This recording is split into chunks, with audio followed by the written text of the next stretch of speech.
नमस्कार, आपका स्वागत है नॉवल टेल्स पर, जहां कहानियां केवल सुनी ही नहीं जाती, बल्कि जी भी जाती हैं। हम आपके लिए लेकर आए हैं रोमांच, रहस्य, प्रेम और ड्रामा से भरपूर ऑडियो कहानियों का अनूठा संग्रह, जो आपको एक नई दुनिया में ले जाएगा। तो तैयार हो जाए कल्पना के इस जादुई सफर पर निकलने के लिए। कहानी शुरू होने से पहले, अगर आपको हमारी कहानियां पसंद आती हैं, तो वीडियो को लाइक करें, चैनल को सब्सक्राइब करें और बेल आइकन को ऑल पर सेट करें ताकि आपको हर नई कहानी की नोटिफिकेशन तुरंत मिले। इसके अलावा, अगर आप पॉकेट एफएम की कहानियां सुनना चाहते हैं, तो हमारे टेलीग्राम चैनल को जरूर ज्वाइन करें। लिंक आपको डिस्क्रिप्शन में मिल जाएगा। डिस्क्लेमर, ये चैनल केवल मनोरंजन के उद्देश्य से बनाया गया है। प्रस्तुत कहानियां काल्पनिक हो सकती हैं या लोककथाओं, ऐतिहासिक घटनाओं एवं साहित्य से प्रेरित हो सकती हैं। किसी भी पात्र, स्थान या घटना की समानता मात्र संयोग हो सकती है। हमारा उद्देश्य किसी की भावनाओं को ठेस पहुंचाना नहीं है। अब बिना किसी इंतजार के चलिए डूब जाते हैं कहानी की जादुई दुनिया में। नूह खड़ा हो गया, अपनी कमीज को इस तरह से समतल कर रहा था जैसे खेल का कोई महत्व ही न हो। करीब एक बूढ़े आदमी ने ऊपर देखा, अभी भी सोच रहा था। उसने एक लंबी सांस छोड़ी, उसका चेहरा मुस्कुराहट में बदल गया। तुम कुछ और ही हो, नूह। तुम मेरी बहुत तारीफ कर रहे हो, बूढ़े आदमी, नूह ने कहा। उसके होठों पर एक धूर्त मुस्कान थी। सावधान रहो, नहीं तो ये बात मेरे सिर पर चढ़ जाएगी। बूढ़ा आदमी, जो अभी भी उस कौशल से विस्मित था जो उसने देखा था, एक नर्म, जानकार मुस्कान के साथ अपना सिर हिलाया। वास्तव में, मैं आपकी कम प्रशंसा कर रहा हूँ। उसकी नज़र नूह पर टिकी रही, वह युवक जो बहुत रहस्यमय लग रहा था, रहस्य के कोहरे में लिपटा हुआ, एक हर काम में माहिर। वह आश्चर्य करने से खुद को नहीं रोक पाया। ये युवक, उसने किस तरह का जीवन जिया है कि उसे इतनी बुद्धि और कौशल प्राप्त है। यह विचार उसके मन में कौंध रहा था, लेकिन इससे पहले कि वह इस पर विचार कर पाता, नूह की आवाज़ ने उसके विचार को बाधित कर दिया। खेल के लिए धन्यवाद, बूढ़े आदमी, नूह ने कहा। उसकी मुस्कान चौड़ी हो गई, जैसे शतरंज के खेल ने उसे मुश्किल से प्रभावित किया हो। लेकिन मुझे थोड़ा बुरा लग रहा है। मैंने तुम्हें खेलने के लिए मजबूर किया जबकि तुम अभी भी ठीक हो रहे हो। क्या मैं तुम्हारी भरपाई के लिए कुछ ऐसा करूं जो तुम्हें पसंद आए? नूह के प्रस्ताव से आश्चर्यचकित होकर बूढ़े व्यक्ति ने पलकें झपकाईं। आपने जो कुछ भी किया है, उसके लिए मैं पहले से ही आपका ऋणी हूं, उसने अविश्वास में अपना सिर हिलाते हुए कहा। और अब आप मुझे उपहार देना चाहते हैं? मुझे शर्म आ रही है। नूह ने हल्के से हंसते हुए हाथ हिलाकर उपेक्षा की। तो इसे शतरंज के खेल के लिए एक छोटा सा धन्यवाद समझो। अपराध बोध की कोई ज़रूरत नहीं है। आखिरकार, मैं कम से कम यही तो कर सकता हूँ। बूढ़े आदमी की आंखों में उत्सुकता झलक रही थी। वह नूह के प्रस्ताव से खुद को रोक नहीं सका और उत्सुक हो गया। ठीक है, अगर तुम जोर देते हो, उसने सावधानी से कहा। उसकी आवाज़ में जिज्ञासा थी। नूह ने अपनी जेब से अपना बटुआ निकाला, लेकिन नकदी या कार्ड निकालने के बजाय उसने हाथ की सफाई का एक छोटा सा खेल खेला, बटुए का इस्तेमाल करके अपनी सूची तक पहुंच बनाई। एक पल में, उसने एक छोटा, सुंदर पॉकेट बैग निकाला जो चाय की पत्तियों से भरा हुआ लग रहा था। बैग के आकर्षक डिज़ाइन से ही ऐसा लग रहा था कि यह सोने के बराबर है। क्या ये चाय है? अमेलिया ने बगल से कहा, उसका चेहरा उलझन से भरा हुआ था। वह समझ नहीं पा रही थी कि नूह चाय की पत्तियों के एक साधारण बैग को लेकर इतना हंगामा क्यों कर रहा था। लेकिन विलासिता की दुनिया में बहुत अनुभवी बूढ़े व्यक्ति ने तुरंत ही नूह द्वारा बताई गई दुर्लभता को पहचान लिया। उसकी आंखें प्रशंसा में सिकुड़ गईं। वे चाय की पत्तियां, वे कुछ असाधारण होनी चाहिए। नूह ने विनम्रता से सिर हिलाया, उसके चेहरे पर अभी भी हमेशा की तरह मुस्कान थी। इसे एक छोटा सा उपहार समझो, उसने सहजता से कहा। लेकिन अरे, यह विचार ही है जो मायने रखता है ना? बूढ़े आदमी की जिज्ञासा और गहरी हो गई, और बिना किसी हिचकिचाहट के उसने सहमति में सिर हिला दिया। अमेलिया, चाय बनाओगी? क्या तुम बनाओगी? वह आसानी से किसी नौकर से पूछ सकता था, लेकिन यह एक निजी पल की तरह लग रहा था जिसका हिस्सा वह अपनी पोती को बनाना चाहता था। अमेलिया ने चाय बनाने की बात मान ली, हालांकि वह अभी भी स्थिति से स्पष्ट रूप से हैरान थी। जब उसने चाय बनाई तो कमरे में जो सुगंध फैली, वह किसी ने पहले कभी अनुभव नहीं की थी। ये समृद्ध और सुखदायक थी, फिर भी तीव्र और मादक, चुंबक की तरह हर किसी का ध्यान आकर्षित कर रही थी। सुगंध अकेले ही इतिहास और परंपरा का भार ढो रही थी। अमेलिया ने चाय को नाजुक कपों में डाला और अपने दादा, अपने माता पिता और नूह को परोसा। उसने जानबूझकर डॉक्टर रे को नहीं परोसा। नूह के प्रति उनके पिछले व्यवहार से उसकी निराशा अभी भी उसके दिमाग में ताज़ा थी। वह नूह को किसी ऐसे व्यक्ति को परोसकर नाराज नहीं करना चाहती थी जिसने उस पर संदेह किया था। नूह ने उसके हाव भाव को देखा और मन ही मन मुस्कुराया। वह बहुत समझदार है, उसने सोचा, और अमेलिया की तरफ एक नज़र चुरा ली, जिसने एक पल के लिए उसकी नज़र को पकड़ा और फिर घबराकर अपनी आंखें फेर लीं। बूढ़े आदमी ने चाय का पहला घूंट लिया। उसकी आंखें लगभग तुरंत ही चौड़ी हो गईं।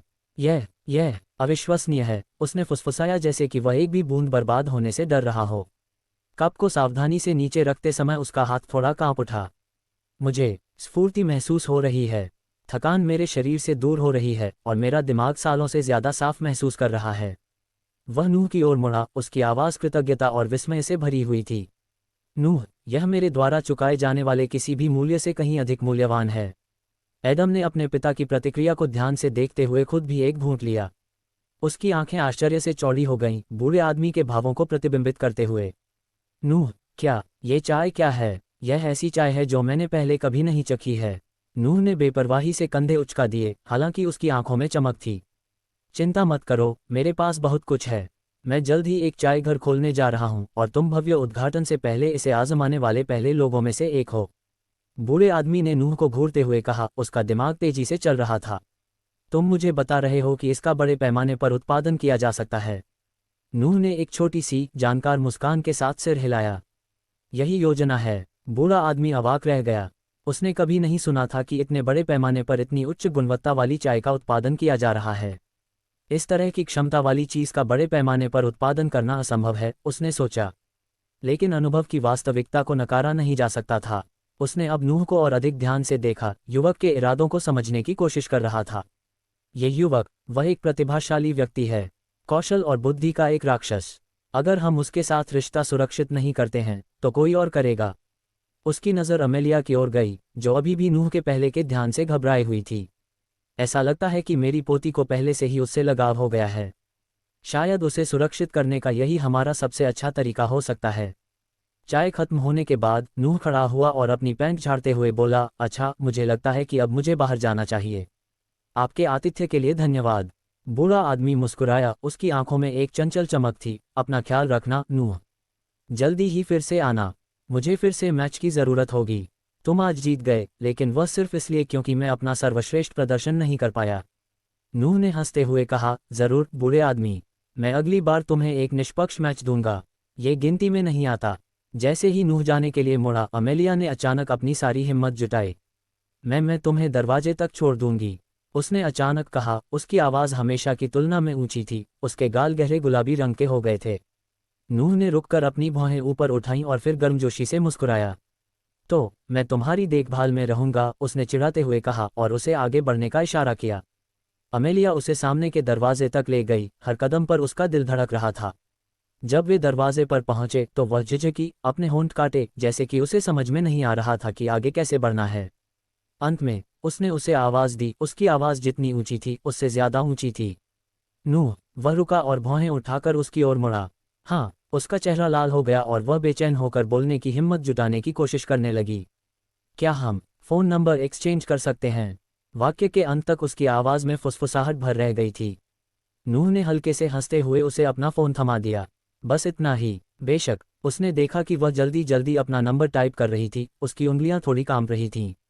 सुरक्षित रहो, नूह। शुभ रात्रि, उसने धीरे से कहा, उसकी आवाज़ में लगभग हिचकिचाहट थी। शुभ रात्रि, अमेलिया, नूह ने मुस्कुराते हुए उत्तर दिया और अपना फ़ोन जेब में रखकर दरवाजे से बाहर निकल गया।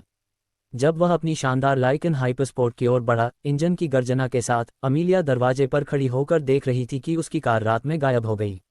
उसका दिल उत्साह और उत्सुकता से धड़क रहा था, उसके दिमाग में अभी भी हर पल की पुनरावृत्ति हो रही थी। विला के अंदर बूढ़ा आदमी खिड़की के पास खड़ा होकर नूह की पीछे हटती हुई आकृति को तीखी, गणनापूर्ण निगाहों से देख रहा था। ये लड़का, नूह, मैंने इसके जैसा कोई व्यक्ति कभी नहीं देखा। वह क्या योजना बना रहा है? उसने सोचा। उसके दिमाग में सवालों की बाढ़ आ गई।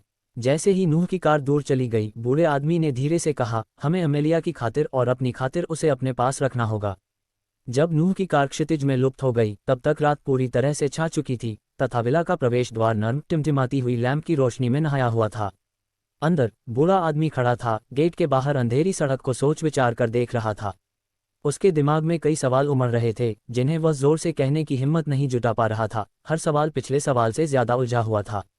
एडम अपने पिता के पास आया और उस पल की गंभीरता को महसूस किया। पिताजी, उसने झिझकते हुए कहा, उसकी आवाज़ धीमी थी, आप क्या सोच रहे हैं? बूढ़े आदमी ने पहले तो कोई जवाब नहीं दिया। उसकी नज़र उस जगह पर टिकी थी जहां नूह की कार गायब हो गई थी। उसने धीरे से सांस छोड़ी, मानो वह थकान का आखिरी हिस्सा छोड़ रहा हो जिसने उसे इतने लंबे समय तक परेशान किया था। वह युवक, वह दूसरों जैसा नहीं है, उसने आखिरकार कहा, उसकी आवाज़ मापी हुई थी। उसमें कुछ ऐसा है जिसे मैं ठीक से नहीं समझ सकता। एडम ने सिर हिलाया, हालांकि उसके मन में अपने ही विचार चल रहे थे।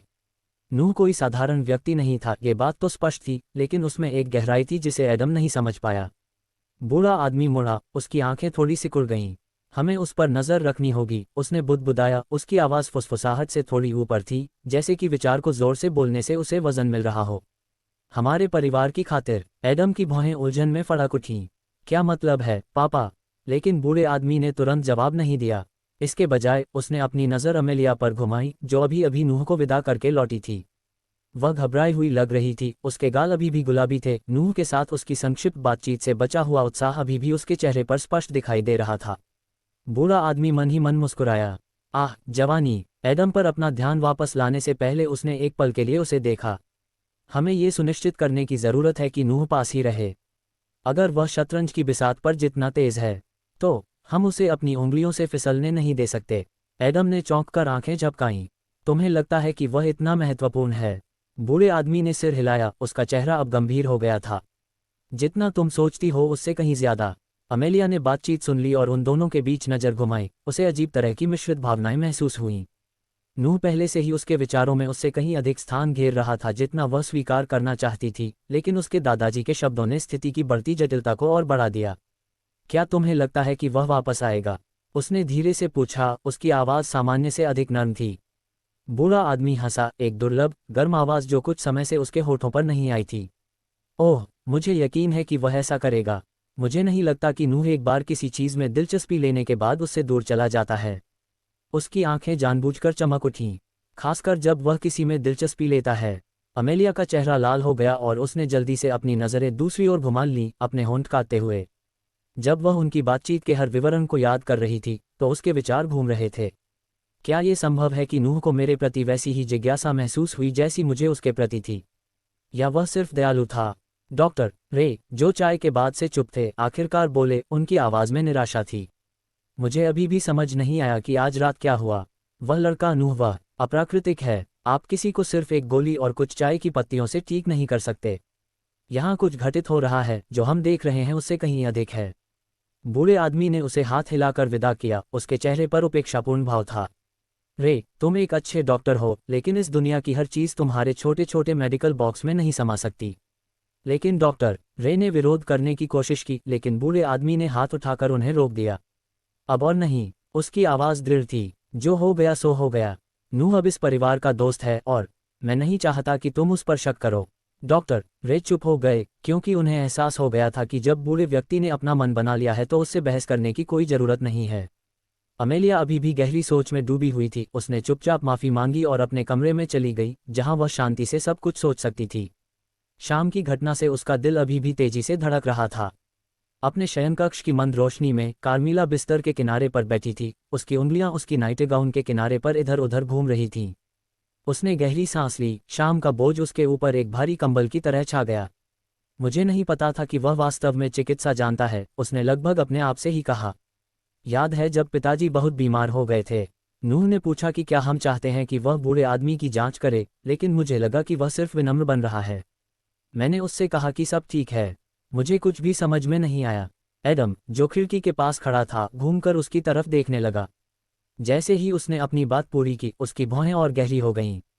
कार्मिला, यह आदमी सामान्य नहीं है।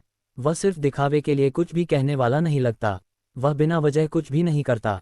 एडम ने धीमी लेकिन तनावपूर्ण आवाज़ में कहा। उसने अपने दोनों हाथों को मुट्ठी में बांध लिया। मैं नहीं चाहता कि ऐसा दोबारा हो, खासकर उसके साथ तो बिल्कुल नहीं। कार्मिला ने उसकी ओर देखा, उसकी आंखों में उलझन और अपराधबोध घूम रहा था। मैंने नहीं सोचा था। नहीं, तुमने नहीं सोचा, एडम ने बीच में टोकते हुए कहा। उसकी हताशा फूट पड़ी। तुम्हें मुझे बताना चाहिए था। पिछली बार मैंने तुमसे पूछा था कि जब मैं बिना किसी स्पष्टीकरण के पिताजी से मिलने के लिए बाहर गया था तो उसने क्या कहा था, और तुमने मुझे बस इतना बताया था कि उसने बूढ़े व्यक्ति के अच्छे स्वास्थ्य की कामना की थी। तुमने कभी यह नहीं बताया कि नूह ने मदद की पेशकश की थी। उसका चेहरा पीला पड़ गया और उसने अपनी नज़र नीचे झुका ली। उसके कंधों पर अपराधबोध का बोझ था। मुझे लगा कि यह कोई महत्व का मामला नहीं है, उसने स्वीकार किया। उसकी आवाज़ फुसफुसाहट से थोड़ी ही ऊपर थी। खासकर जब तुम्हारे पिता की तबीयत खराब हो रही है। मैं नहीं चाहता था कि इस खाली प्रस्ताव से तुम्हारी उम्मीदें बढ़ जाएं। एडम का चेहरा सख्त हो गया, कमरा अव्यक्त तनाव के बोझ से ठंडा होता जा रहा था। यह कोई खोखला प्रस्ताव नहीं था, कार्मिला। वह आदमी मेरे पिता को 1 हफ्ते की पीड़ा से बचा सकता था। अगली बार ऐसी उम्मीद मत करना। उसका लहजा कठोर था, लेकिन उसके शब्दों में उसकी गहरी चिंता झलक रही थी। अगर नूह का आत के घर जाना संयोगवश न होता तो आज मेरे पिता की मृत्यु हो सकती थी। कार्मिला ने अपने होंठ काटे, आंसू रोकने की कोशिश की। अपनी गलती की गंभीरता ने उसे पहले से कहीं ज्यादा गहरा झटका दिया। वह सिर्फ सिर हिला सकती थी, उसकी आवाज़ इतनी तनावपूर्ण थी कि वह कोई और बचाव नहीं कर सकती थी। कार्मिला के चेहरे पर अपराध बोध के भाव देखकर एडम के चेहरे पर नरमी आ गई। वह देख सकता था कि उसे अपने फैसले पर कितना पछतावा है, और हालांकि वह जानता था कि उसे सख्त होना होगा ताकि वह फिर से ऐसा कुछ न दोहराए। उसके आंसू देखकर उसका दिल दहल गया। उसने उससे बहुत महत्वपूर्ण बात छिपाई थी, लेकिन उसने ये दुर्भावना से नहीं किया था। उसकी हताशा चिंता से उपजी थी, अपने पिता के लिए चिंता, अपने परिवार के लिए चिंता। नूह कोई साधारण व्यक्ति नहीं था, किसी भी तरह से नहीं। एडम को ये बात तब से पता थी जब नूह ने उनकी बेटी को बचाया था। अकेले और निहत थे, नूह ने 4 अंतर्राष्ट्रीय स्तर पर वांछित अपराधियों का सामना किया था। उस तरह की ताकत, दबाव में उस तरह की शांति, यह इस बारे में बहुत कुछ बताता है कि नूह वास्तव में कौन था, और यह सीधे तौर पर उस बात का खंडन करता है जो कार्मिला ने उसके बारे में पहले सोचा था। कार्मिला के होंठ कांप रहे थे और एडम देख सकता था कि वह आंसुओं के कगार पर थी। बिना किसी हिचकिचाहट के वह उसके पास जाकर बैठ गया और उसके कंधों पर हाथ रख दिया। अब उसकी आवाज़ बहुत नर्म हो गई थी, पहले जो गुस्सा भड़क उठा था वह पृष्ठभूमि में फीका पड़ गया था। कार्मिला, उसने धीरे से कहा, उसका स्वर गर्म और आरामदायक था। मुझे खेद है कि मैंने तुम पर गुस्सा किया। मैं पिताजी के बारे में बहुत चिंतित था, और तुम जानते हो कि नूह के साथ इस स्थिति ने मुझे कितना परेशान कर दिया है। मेरा इरादा तुम पर गुस्सा निकालने का नहीं था। उसने उसकी ओर देखा, उसकी आंखें आंसू से चमक रही थीं, लेकिन उसके स्वर में आए बदलाव से राहत में उसका चेहरा नरम पड़ गया। एडम ने उस पर अपनी पकड़ मजबूत कर ली, उसे अपने करीब खींच लिया।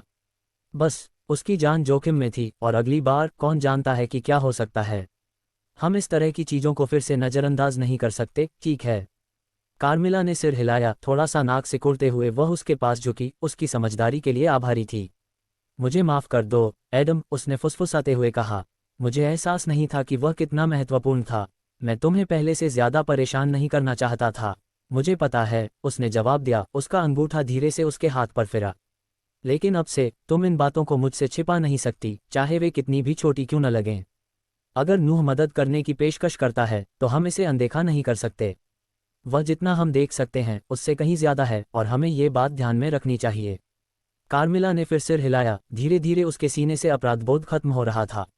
एडम ने धीरे से मुस्कुराते हुए उसके माथे पर हल्का सा चुंबन लिया। हम साथ मिलकर इससे निपट लेंगे, उसने बड़बड़ाते हुए कहा। चेहरे पर मुस्कान लाते हुए उसने जवाब दिया, हाँ। इस बीच नोआ मोटरवे पर तेजी से चला जा रहा था, उसकी लाइकन हाइपरस्पोर्ट की आवाज़ रात के सन्नाटे में घुल मिल रही थी। उसकी उंगलियां स्टीयरिंग व्हील पर लयबद्ध तरीके से टैप कर रही थीं, उसकी निगाह सामने खाली सड़क पर स्थिर थी।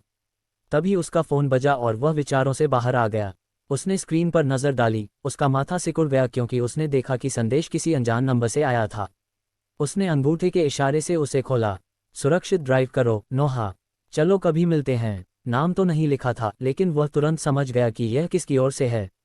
अमीलिया। एक क्षण के लिए नूह ने संदेश को घूर कर देखा, उसकी आंखें शब्दों को पढ़ रही थीं, लेकिन उसका ध्यान भटक गया और उसके अंदर कुछ गहराई में हलचल मच गई। ओह, नूह हल्के से चिल्लाया और उसने अपने हाथों से अपना सिर पकड़ लिया।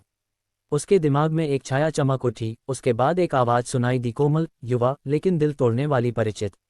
नूह, मुझसे वादा करो कि तुम ऐसा दोबारा नहीं करोगे, ठीक है? ये शब्द उस पर लहर की तरह गिरे और उसकी आंखों के सामने एक छवि चमक उठी जो स्पष्ट और भ्रमित करने वाली थी। अचानक वह कार में नहीं था। नूह ने खुद को ऐसी जगह पर खड़ा पाया जो वर्णन से परे थी, एक सफ़ेद, अंतहीन और खाली जगह। ऐसा नहीं था कि उसका दिमाग विवरण दर्ज नहीं कर सकता था, बल्कि ऐसा था जैसे उसने ऐसा करने से इनकार कर दिया हो। उसके चारों ओर का स्थान अपरिचित, धुंधला, किसी भूली हुई स्मृति की तरह अस्पष्टता में लुप्त हो रहा था। फिर भी वातावरण की अस्पष्टता के बावजूद एक बात स्पष्ट रूप से सामने आई। उसके सामने एक लड़की खड़ी थी। वह 14 साल से ज्यादा की नहीं रही होगी। उसकी आंखें मासूमियत से भरी हुई थीं, हालांकि उनमें उसकी उम्र से कहीं ज्यादा ज्ञान छिपा था। उसके बाल उसकी पीठ पर हल्के से लहराते हुए नीचे गिर रहे थे, जैसे हवा का झोंका आया हो जिसे नूह महसूस नहीं कर पा रहा था।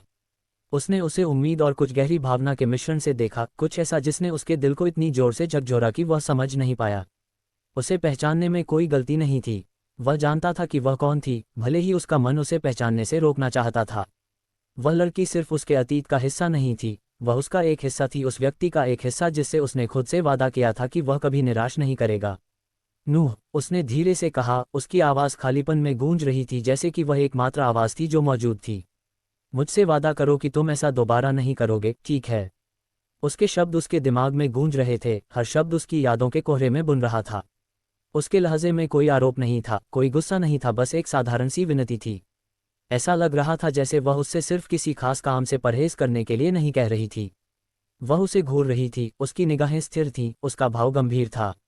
मुझसे वादा करो, उसने जोर देकर कहा। उसके छोटे हाथों ने उसके हाथ को पकड़ रखा था जैसे कि वह उसे अपने स्पर्श से जमीन पर रख सकती थी। नूह को अपने सीने में गांठ महसूस हुई। मैं क्या कर रहा हूँ?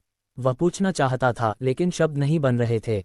वह केवल उसे देख सकता था, उसके अनकहे वादे का भार उनके बीच एक बाधा की तरह लटक रहा था। और फिर उसे एहसास हुआ कि वह अपनी शपथ तोड़ रहा है। धीरे धीरे, अनजाने में, लेकिन निश्चित रूप से, वह फिर से उस चीज़ में फिसल रहा था जिसे छोड़ने की उसने एक बार कसम खाई थी। लेकिन अब वह आदमी फिर से सामने आ रहा था, और प्रत्येक सोची समझी चाल, प्रत्येक चालाकीपूर्ण कार्रवाई के साथ, वह महसूस कर सकता था कि वह अपने द्वारा किए गए वादे से और दूर जा रहा है। लड़की का चेहरा कुछ देर तक उदास रहा, उसकी आंखों में एक अव्यक्त विनती भरी हुई थी। नूह, मुझे आशा है कि हम कभी मिलेंगे। उसकी सांस उसके गले में अटक गई जब उसने उसे छूने की कोशिश की, लेकिन उनके आसपास की दुनिया धुंधली होने लगी, सफ़ेदी अपने आप में सिमटने लगी जैसे कोई भ्रम टूट रहा हो। लड़की की छवि टिमटिमा रही थी, उसका रूप धीरे धीरे उसके अवचेतन की धुंध में घुल रहा था। नहीं, नूह ने फुसफुसाते हुए कहा, उसकी आवाज़ मुश्किल से सुनाई दे रही थी क्योंकि उसने अपना हाथ उसकी फीकी पड़ती आकृति की ओर बढ़ाया था। रुको, लेकिन वह पहले ही जा चुकी थी, अनंत सफ़ेद विस्तार ने उसे निगल लिया था। और बस ऐसे ही, स्मृति नहीं, अनुस्मारक उसकी उंगलियों से फिसल गया, उसे शून्य में अकेला छोड़ दिया। अचानक फ्लैशबैक कांच की तरह टूट गया और नूह को वर्तमान में वापस खींच लिया गया। मोटरवे की कठोर वास्तविकता एक साथ उसकी ओर बढ़ रही थी। उसका दिल धड़क उठा जब उसे एहसास हुआ कि उसकी कार नियंत्रण से बाहर हो गई है। स्पीडोमीटर बहुत पहले ही राष्ट्रीय सीमा से बहुत आगे निकल चुका था, इंजन की गर्जना और भी तेज हो गई थी, लगभग बहरा कर देने वाली। वह अपनी यादों के धुंध में खोए हुए स्वचालित गति से गाड़ी चला रहा था, और अब उसकी सुंदर गाड़ी खतरनाक ढंग से गलियों में घूम रही थी। जैसे ही स्थिति की वास्तविकता उसके सामने आए, उसकी धड़कनें तेज हो गईं। एक कार बस आगे थी, टक्कर से बस 1 सेकंड की दूरी पर। उनके बीच की दूरी बहुत तेजी से कम होती जा रही थी। स्क्रेटेट, जैसे ही स्थिति की वास्तविकता उसके सामने आए, उसकी धड़कनें तेज हो गईं। एक कार बस आगे थी, टक्कर से बस 1 सेकंड की दूरी पर। उनके बीच की दूरी बहुत तेजी से कम होती जा रही थी। स्कट, नूह की नसों में एड्रेनालाइन का संचार हुआ और बिना कुछ सोचे उसने स्टीयरिंग व्हील को कसकर पकड़ लिया। उसके हाथ सहज सटीकता के साथ चल रहे थे। उसका दिमाग, जो एक बार फ्लैशबैक से धुंधला हो गया था, एकदम से ध्यान में आ गया। नूह ने जब पहिया घुमाया तो टायर डामर से टकराने लगे और कार बेतहाशा घूमने लगी। डामर से टायरों की अचानक हुई चीख रात के सन्नाटे को चीरती हुई चीख की तरह सुनाई दी। नूह के हाथों ने स्टीयरिंग व्हील को लोहे की तरह मजबूती से पकड़ रखा था, उसकी उंगलियां सफ़ेद हो गई थीं, और उसका दिमाग अत्यधिक जागरूकता में आ गया था, जिसने उस लड़की की भयावह याद को एक तरफ धकेल दिया था। सामने वाली कार बहुत करीब थी, लेकिन के तेज़ी से आगे बढ़ने पर उसकी टेललाइट्स तेज़ी से चमक रही थीं। संकोच की कोई गुंजाइश नहीं थी, डरने की कोई गुंजाइश नहीं थी। आगे की कार में बैठे ड्राइवर ने देखा कि उसके रियरव्यू मिरर में हेडलाइट्स असंभव रूप से बड़ी होती जा रही थी, इंजन की गर्जना तेज होती जा रही थी, जैसे कोई शिकारी अपने शिकार के करीब पहुंच रहा हो। उसका दिल धड़क उठा और उसकी आंखें अविश्वास से फैल गईं। क्या बकवास है? उसके दिमाग में बहुत सारे विचार आए, घबराहट ने उसके शरीर को जकड़ लिया, लेकिन उसके हाथ पहिए पर जम गए। मुझे चलना चाहिए, मैं क्यों नहीं चल सकता? नूह के टायरों की चीख फिर से हवा में गूंजने लगी, जो बहरा करने वाली और तीखी थी। लाइकन खतरनाक तरीके से फिसलकर लेन के बीच की जगह को काटता हुआ आगे निकल गया, मानो वह भौतिकी को चुनौती दे रहा हो। नूह का दिमाग उसकी कार से भी तेज चलता था, हर विवरण एक पल में दर्ज हो जाता था, सड़क का कोण, गति, दुर्घटना से बचने के लिए आवश्यक सटीक समय। उनकी सजगता ने भयानक सटीकता के साथ काम किया, बहाव निर्बाध था, जैसे कि उस क्षण की अराजकता में एक परिपूर्ण युद्धाभ्यास तैयार किया गया हो। वह मुझसे टकराने वाला है। सामने वाला ड्राइवर अपनी आंखें पीछे के शीशे से नहीं हटा पा रहा था, उसकी मांसपेशियां भय से जकड़ी हुई थीं। हटो, कुछ करो, वह अंदर से चिल्लाया, लेकिन उसका शरीर मानने से इनकार कर रहा था, भय और अविश्वास के मिश्रण में जम गया था। वह लाइकन को अपनी ओर आते हुए देख सकता था, उसका चिकना रूप बर्फ में उलझ रहा था, टायर चीख रहे थे और वह असंभव गति से उसकी ओर उड़ रहा था। यह टकराने वाला है, मैं मर चुका हूँ। लेकिन जब टक्कर अपरिहार्य लग रही थी तभी लाइकन उसके पास से फिसल गया। इंजन की गर्जना और टायरों की आवाज़ सटीकता की एक सिम्फनी में मिल गई। नूह की कार बगल में घूम गई, पीछे का बम्पर दूसरी गाड़ी से सिर्फ कुछ इंच की दूरी से टकराया। चीख पुकार तब चरम पर पहुंच गई जब लाइकन डामर पर सरकने लगी, जैसे कोई ब्लेड रेशम को काट रहा हो। जहां टायर सड़क को रगड़ रहे थे वहां से चिंगारियां निकल रही थीं, आवाजें बोर्ड पर कीलों की तरह थीं, लेकिन पहिए पर नूह की पकड़ कभी ढीली नहीं हुई। आगे वाली गाड़ी में बैठे ड्राइवर की पलकें झपकने लगी, उसकी सांसें छाती में अटक गईं, अविश्वास उस पर ठंडी लहर की तरह छा गया। वह कैसे? उसकी नज़रें साइड मिरर पर पड़ीं, उसने देखा कि लाइकन ने उसके पीछे अपना संतुलन पुनः प्राप्त कर लिया है और वह अपनी लेन में वापस आ रहा है, जैसे कि कुछ हुआ ही न हो। यह असंभव था, उसे ऐसा करना चाहिए था। हम दोनों को ऐसा करना चाहिए था। उसका दिमाग पूरी तरह से समझ नहीं पाया कि उसने अभी क्या देखा था। इस बीच नूह को लगा कि उसके हाथों के नीचे पहिया स्थिर है, इंजन का कंपन शांत हो रहा है क्योंकि टायरों ने एक बार फिर से पकड़ हासिल कर ली है। उसके कानों में अभी भी दिल की धड़कनें तेज हो रही थीं, लेकिन उसका शरीर शांत था अजीब तरह से। उसके बाद जो सन्नाटा छा गया वह बहरा कर देने वाला था। नूह ने धीरे से सांस छोड़ी, स्टीयरिंग व्हील पर उसकी पकड़ ढीली पड़ गई। उसका दिमाग तेजी से चल रहा था, दुर्घटना के कारण नहीं, बल्कि फ्लैशबैक के बाद विचारों के तूफान के कारण। वह अभी भी उसका चेहरा देख सकता था और उसकी आवाज़ सुन सकता था। उसके दिमाग में टूटे हुए रिकॉर्ड की तरह शब्द बार बार बज रहे थे। मुझसे वादा करो कि तुम ऐसा दोबारा नहीं करोगे, ठीक है? उसने अपना सिर हिलाया मानो स्मृति को झटकने की कोशिश कर रहा हो, लेकिन वह स्मृति उससे गहरी और भारी रूप से चिपकी हुई थी। मैं क्या कर रहा हूँ? उसने अपने आप से फुसफुसाते हुए पूछा। इंजन की गड़गड़ाहट के बीच उसका सवाल मुश्किल से सुनाई दे रहा था। आगे की सड़क अंतहीन थी, लेकिन नूह दरारें बनते देख सकता था, डामर पर नहीं बल्कि उसके अपने अंदर। स्थिर सांस के साथ उन्होंने एक्सीलेटर को नीचे दबाया, लाइकन का इंजन पुनः सक्रिय हो गया तथा उसकी गति एक बार फिर बढ़ गई। उसके पीछे दूसरी कार के ड्राइवर ने आखिरकार सांस छोड़ी, उसका दिल अभी भी उसकी छाती में धड़क रहा था। क्या बकवास था, उसने खुद से कहा, अभी भी इस तथ्य को समझने की कोशिश कर रहा था कि उसने अभी तक का सबसे मौत को चुनौती देने वाला युद्धाभ्यास देखा था।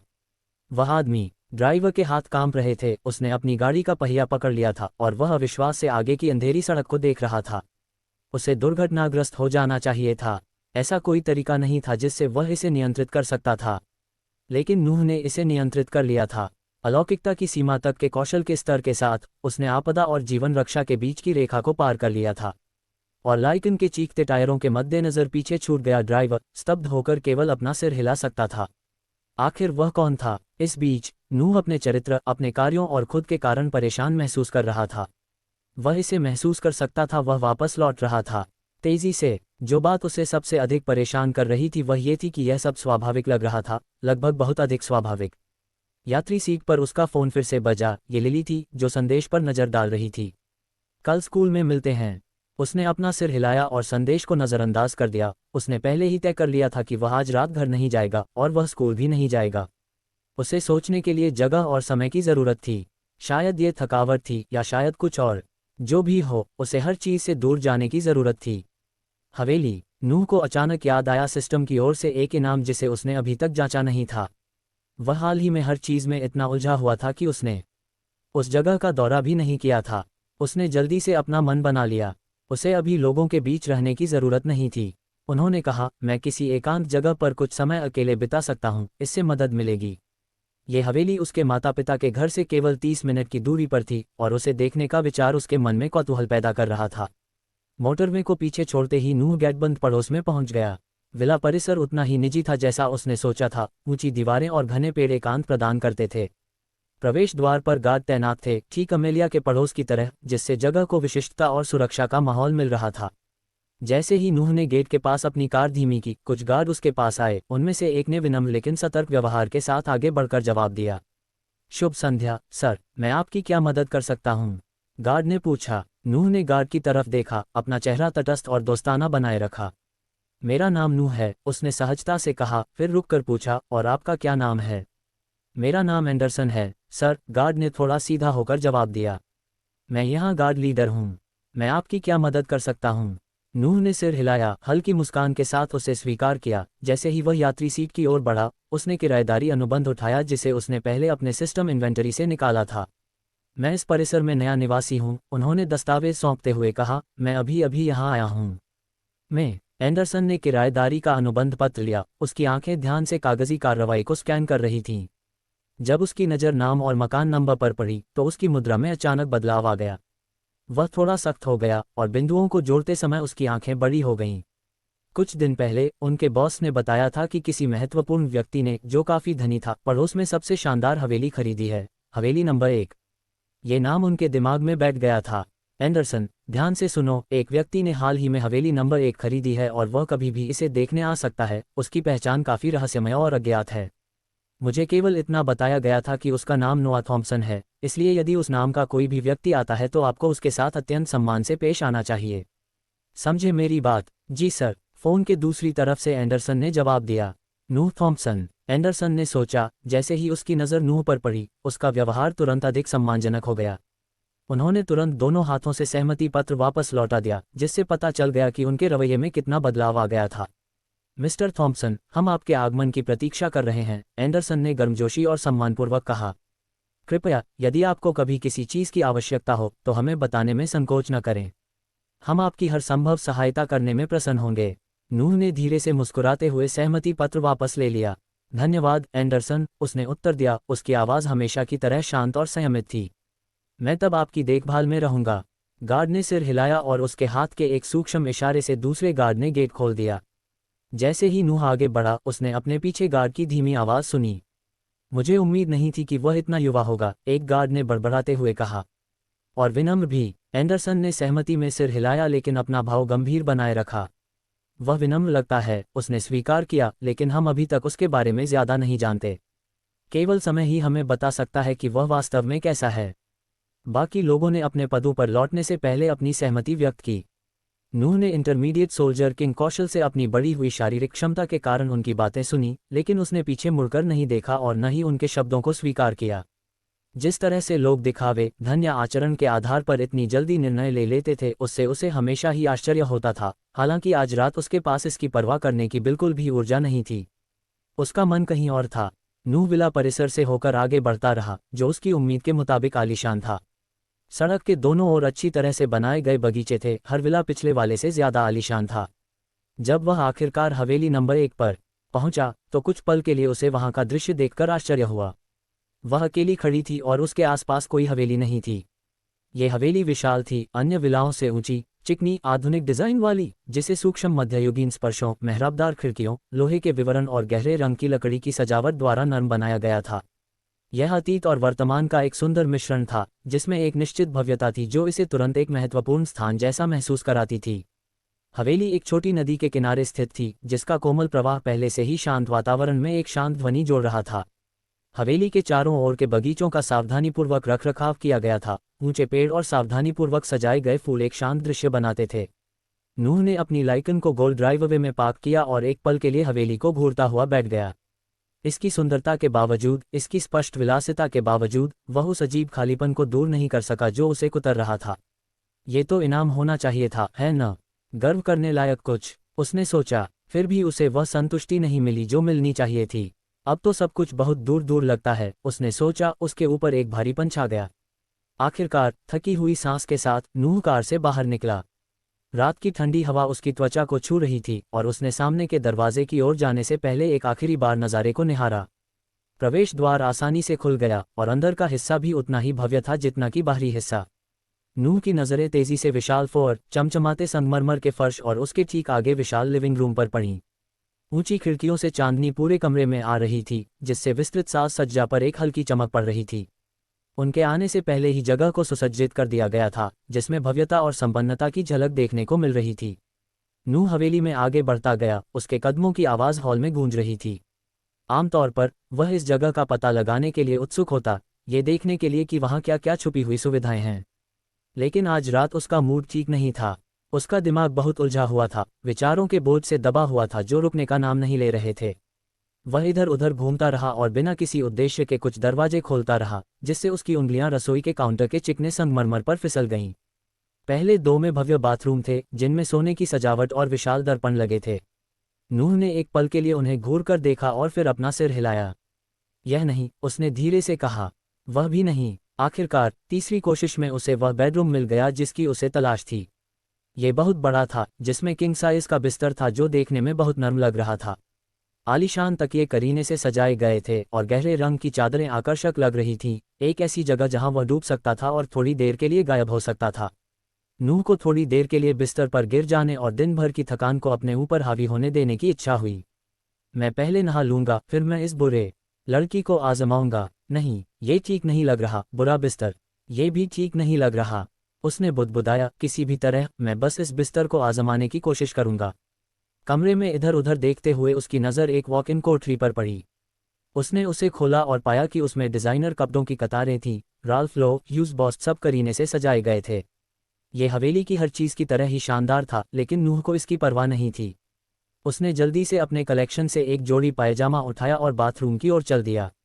शयन कक्ष से जुड़ा बाथरूम बहुत बड़ा था, जिसमें एक विशाल शॉवर, एक बड़ा दर्पण और उच्च श्रेणी के प्रसाधनों की एक श्रृंखला थी। यहाँ एक जकूज़ी भी है, उसने सुंदर डिज़ाइन को देखते हुए बुदबुदाया। ये बाथरूम अकेले ही संभवतः मेरे पूरे घर में समा सकता है, नूह ने सोचा। उसके होठों पर एक व्यंग्यात्मक मुस्कान आ गई।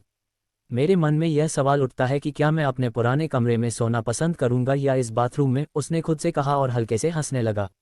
जैसे ही वह शॉवर में गया, गर्म पानी उसकी त्वचा पर लगा और भाप ने जल्दी से जगह भर दी, जिससे शीशे धुंधले हो गए और उसकी थकी हुई मांसपेशियों को आराम मिला। कुछ पल के लिए नूह ने महसूस किया कि उसके शरीर में तनाव कम होने लगा है। पानी की गर्माहट ने उसे कंबल की तरह लपेट लिया और उसने खुद को थोड़ी देर के लिए ही सही आराम करने दिया। लेकिन जब वह वहां खड़ा था, तब भी उसका मन शांत नहीं हो रहा था। उसके मन में लगातार विचार आ रहे थे, अपने अंदर महसूस हो रहे बदलावों के बारे में। शायद मुझे अपनी वास्तविक स्थिति को स्वीकार कर लेना चाहिए, भले ही इसका मतलब। उसे उसकी बात याद आ गई। एक दिन तुम्हारे पास पकड़ने के लिए कुछ भी नहीं बचेगा, नूह। आवाज से छुटकारा पाने के लिए सिर हिलाते हुए उसने नल बंद किया और शॉवर से बाहर निकल गया। उसने एक तौलिया लिया और अपने आप को सुखाया, फिर अपने बालों पर ब्लो ड्राई चलाया, जो कि अभ्यास के अनुसार सहज था। अपने दांतों को ब्रश करने के बाद उसने डिज़ाइनर पजामा पहन लिया जिसे उसने पहले खरीदा था। मुलायम कपड़ा उसकी त्वचा पर अच्छा लगा, लेकिन यह उसके बेचैन मन को कोई आराम नहीं दे रहा था। थकी हुई सांस के साथ नूह वापस बेडरूम में चला गया। उसकी नज़र राजा के आकार के पजामे पर पड़ी। बिस्तर, बिना कुछ सोचे समझे वह गद्दे पर लेट गया। उसका शरीर गद्दे की मुलायम सतह में धंसता जा रहा था। वह छत की ओर देखता रहा, उसके विचार घूम रहे थे। सिस्टम, क्या आपको लगता है कि मैं पागल हूँ? मेरे लिए निर्णय लेना इतना कठिन क्यों है? ये बहुत ही विडंबनापूर्ण है कि मुझे परम विकल्प प्रणाली मिली, जबकि मैं ये सरल विकल्प भी नहीं चुन सकता कि या तो मैं अपने सच्चे स्वरूप को अपनाऊं या अपना वादा निभाऊं। वह उपहास करते हुए बुदबुदाया। दिन भर की थकान ने जल्दी ही उसे जकड़ लिया। उसकी आंखें भारी हो गईं और दिल में चल रहे संघर्ष के बावजूद अंततः नींद ने उसे अपने आगोश में ले लिया। हवेली शांत थी, बाहर की दुनिया स्थिर थी, लेकिन नूह का मन शांत नहीं था। जैसे ही नूह नींद में डूबा, उसका मन, हालांकि थकावट से घिरा हुआ था, उसे वह शांति देने से इनकार कर रहा था जिसकी उसे तलाश थी। इसके बजाय इसने उसे उसके विचारों की गहराई में खींच लिया। रात के सन्नाटे में उसके चारों ओर का भवन फीका पड़ता हुआ प्रतीत हुआ और नूह ने स्वयं को पुनः उस अजीब सफ़ेद स्थान पर खड़ा पाया, वही स्थान जिसने उसे रात में पहले परेशान किया था। इस बार हालांकि उस जगह के बारे में कोई भ्रम या अस्पष्टता नहीं थी। उसे ठीक से पता था कि वह कहाँ है, अपने मन के भीतर। और हमेशा की तरह वह लड़की उसका इंतजार कर रही थी। वह लड़की जिसकी उपस्थिति उसकी यादों में फिर से उभर आई थी और जिसने उसके अंदर कुछ हलचल पैदा कर दी थी। वह फिर से उसके सामने खड़ी थी, मानो समय कभी बीता ही न हो। उसका चेहरा अभी भी कोमल था, अभी भी उस मासूमियत से भरा हुआ था जो उसे सताती थी। नूह, उसने फुसफुसाते हुए कहा। उसकी आवाज़ पानी पर लहर की तरह खालीपन में बह रही थी। यह एक शब्द था, लेकिन इसमें उन सभी चीज़ों का भार था जिन्हें वह भूलने की कोशिश कर रहा था। उसकी छाती में दर्द होने लगा। वह दूर जाना चाहता था, लेकिन उसकी निगाहों में कुछ ऐसा था जो उसे अपनी जगह पर रोके हुए था। मैं कुछ भी गलत नहीं कर रहा हूँ, मैं बस वैसा ही हूँ जैसा मैं हूँ, उसने बुदबुदाया, जैसे वह उसे समझाने की कोशिश कर रहा हो। लड़की ने उसकी ओर एक कदम बढ़ाया। हर कदम के साथ उसका आकार किसी तरह अधिक ठोस, अधिक वास्तविक होता जा रहा था। मुझसे वादा करो, उसने फिर कहा। उसकी आंखें उसके चेहरे को खोज रही थीं। उसकी सांस गले में अटक गई। उसने कितनी बार ये शब्द सुने थे, कितनी बार उसने ये वादा किया था, और फिर भी वह यहाँ था, एक बार फिर खुद को खोने के कगार पर खड़ा था। उसका दिमाग तेजी से चल रहा था, वह बहाने ढूंढने की कोशिश कर रहा था। उसने जो कुछ किया था उसे, और वह व्यक्ति जो वह फिर से बन रहा था, उसे सही ठहराने की कोशिश कर रहा था। लेकिन अंदर ही अंदर उसे सच्चाई पता थी। नूह ने अपनी मुट्ठियां भींच लीं। मैंने यह नहीं चुना, मैंने वास्तव में एक सामान्य हाई स्कूलर बनने की कोशिश की। जब मेरे पास प्रतिरोध करने की शक्ति थी तब मुझे धमकाया गया। मेरे साथ धोखा हुआ क्योंकि मैंने उन सभी संकेतों को अनदेखा कर दिया जो इसके संकेत देते थे, बस अपने वादे को पूरा करने की योजनाओं को भूलने के लिए। मेरे पास कोई विकल्प नहीं था, उसने कहा। उसकी आवाज़ अब और भी कठोर हो गई थी, मानो शब्दों को जोर से बोलने से वे सच हो जाएंगे। मैं वही कर रहा हूँ जो मुझे आगे बढ़ने, जीवित रहने के लिए चाहिए। उसके शब्द उसके चारों ओर गूंज रहे थे, लेकिन लड़की के चेहरे पर कोई बदलाव नहीं आया। इसके बाद जो सन्नाटा छा गया वह कानफोड़ू था, और एक क्षण के लिए नूह को अपने दिल की धड़कन के अलावा कुछ भी सुनाई नहीं दिया। हर चीज़ का भार, विकल्प, दबाव, अपेक्षाएं उस पर दबाव डाल रही थीं, और ऐसा महसूस हो रहा था जैसे उसके चारों ओर की हवा पतली होती जा रही थी। लड़की की आवाज़ ने चुप्पी तोड़ी। क्या तुम सच में ऐसा मानते हो? उसके शब्द नर्म थे, लेकिन वे उसे ब्लेड की तरह काट गए। वह नाराज नहीं थी, वह सिर्फ सच जानना चाहती थी, कुछ ऐसा जो नूह को यकीन नहीं था कि वह उसे दे पाएगा। लड़की का वाक्य हवा में तेज धार की तरह फट गया। वह एक कदम पीछे हट गया, उसके सीने में तनाव बढ़ रहा था। रेखाएं फिर से धुंधली हो रही थीं, और दुनिया उसे उस अंधेरे में वापस धकेलने के लिए दृढ़ थी। लड़की का आकार फीका पड़ने लगा और नूह को घबराहट होने लगी। वह इसका सामना करने के लिए तैयार नहीं था, वह जो गहराई से जानता था उसे स्वीकार करने के लिए तैयार नहीं था। एक तेज सांस के साथ वह झटके से जाग उठा। उसका दिल जोर से धड़क रहा था, शरीर पसीने से भीगा हुआ था। नूह उठकर बैठ गया, अपने हथेलियों को चेहरे पर दबाते हुए सपने के अवशेषों को मिटाने की कोशिश कर रहा था। तुम मेरे सपनों तक भी मेरा पीछा कर रहे हो, है न? उसने छत की ओर देखते हुए खुद से कहा। नूह ने अपने पैरों को बिस्तर के किनारे पर लटकाया और खड़ा हो गया। उसके विचारों का भार उस पर दबाव डाल रहा था और वह खिड़की की ओर बढ़ रहा था। जैसे ही वह आगे झुका, ठंडी रात की हवा शीशे से छनकर अंदर आ रही थी। नूह ने हल्की, कड़वी हंसी हंसी। हवेली के भारी सन्नाटे में उसकी आवाज़ लगभग विदेशी थी। एक पल के लिए वह बस वहीं खड़ा रहा, उसके एहसास का बोझ उसके सीने में गहराई तक उतर गया। उसकी उंगलियां ठंडे शीशे पर हल्के से टैप कर रही थीं, क्योंकि वह सच जिसे वह टाल रहा था सतह पर आ गया था। उसकी आंखें अंधेरी हो गईं, चांदनी की रोशनी उसके चेहरे पर एक भयानक चमक डाल रही थी। ठीक है, उसने अपने आप से कहा, अपना सिर थोड़ा हिलाते हुए। उसके होठों पर एक मुस्कुराहट उभरी। मैं खुद के अलावा किससे झूठ बोल रहा हूँ? रात को बाहर देखते हुए उसकी आंखें काली पड़ गईं, लेकिन उसका ध्यान दृश्यों पर नहीं था, उसका ध्यान उसके अतीत पर था, उन सभी चीज़ों पर था जिन्होंने उसे इस क्षण तक पहुंचाया था। वह पहले तो अपनी योजना के बारे में अनजान था, या कम से कम उसने खुद को यही बताया था। लेकिन अंदर ही अंदर नूह को सच्चाई पता थी। जब से उसे सिस्टम मिला था, तब से हर कदम, हर चुनाव जानबूझकर किया गया था, भले ही उसने सचेत रूप से इसे स्वीकार न किया हो। वास्तव में, उन्होंने आगे कहा, उनकी आवाज़ शांत थी, लेकिन एक रहस्योद्घाटन की भावना से भरी हुई थी। इस सिस्टम को प्राप्त करने से पहले ही मैं इसकी योजना बना रहा था। लैला, उसके नाम का ख्याल अब पहले जैसा चुभता नहीं था। अब ये लगभग मनोरंजक था। मैंने लैला को इसलिए चुना क्योंकि मैं उसके व्यक्तित्व को जानता था। मुझे पता था कि वह मुझे धोखा देगी। उसकी आवाज़ स्थिर, भावहीन थी। वह सोच सकती है कि उसने जो चाहा उसे पाने के लिए मेरे साथ छल किया, या उसने हमारे बीच शारीरिक स्पर्श की सीमाएं तय कीं। उसने ऐसा नहीं किया। उसके जैसे व्यक्ति को मेरी रुचि पाने का भी विशेषाधिकार नहीं है। मेरे साथ अंतरंग होने की तो बात ही छोड़िए। केवल उसके जैसा व्यक्ति ही ऐसा कर सकता है। उसने उस लड़की के बारे में सोचा। मुझे एक उत्प्रेरक, एक धक्का, कुछ ऐसा चाहिए था जो मुझे दिखावा करना बंद करने के लिए मजबूर कर सके। पीड़ित बनना बंद करो और सक्रिय होना शुरू करो। फिर से खुद बनना शुरू करो। वह धीरे से हंसे, उनकी आवाज़ में हास्य नहीं था। और जब मुझे सिस्टम मिल गया, तो मैं जो था, जो मैं वास्तव में हूँ, उस पर वापस आना बस समय की बात थी। नूह की उंगलियां खिड़की पर कस गईं। बोलते समय उसकी उंगलियां थोड़ी सफ़ेद हो गईं। उसने बहुत समय तक कुछ ऐसा होने का दिखावा किया जो वह नहीं था। एक ऐसे सांचे में फिट होने की कोशिश कर रहा था जो उसका नहीं था। अपने अंधेरे हिस्सों को जकड़े रखने की कोशिश कर रहा था। लेकिन खुद के बारे में यह धारणा एक झूठ थी। उसने खुद को यह विश्वास दिलाकर धोखा दिया था कि वह बदल सकता है, कि वह कोई और हो सकता है। और सारा, वह गलत सोच रही थी कि मैंने उससे बदला लेने के लिए ऐसा किया है, नूह ने धीरे से कहा। उसकी आवाज़ अब लगभग उदास हो गई थी, लेकिन वह बहुत दूर नहीं थी। उसकी आंखें चमक उठीं, साथ बिताए समय की यादें उसके दिमाग में घूम रही थीं। मैं अवचेतन रूप से उसे भी उत्प्रेरक के रूप में इस्तेमाल कर रहा था, बिल्कुल उसकी बेटी की तरह। इस एहसास ने उसे एक जोरदार झटका दिया, लेकिन पछतावे की जगह सिर्फ स्पष्टता थी। ऐसा नहीं था कि उसे सारा की परवाह नहीं थी, या फिर उसे उसके साथ रहना अच्छा नहीं लगता था। उसके पास था, लेकिन सच्चाई ये थी कि हर रिश्ता, हर बातचीत एक बड़ी योजना का हिस्सा थी। लेकिन जब सारी बातें अपनी जगह पर आ गईं, तब भी नूह एक बात के बारे में निश्चित नहीं था। यदि सारा ने उसके साथ रहना चुना होता तो क्या वह उसके साथ रहती? लेकिन मुझे पता था कि तुम ऐसा नहीं करोगी सारा, तुम्हारे बारे में सब कुछ माँ के प्यार की चीख है। तुम किसी आदमी के लिए अपनी बेटी को नहीं छोड़ोगी, कभी नहीं।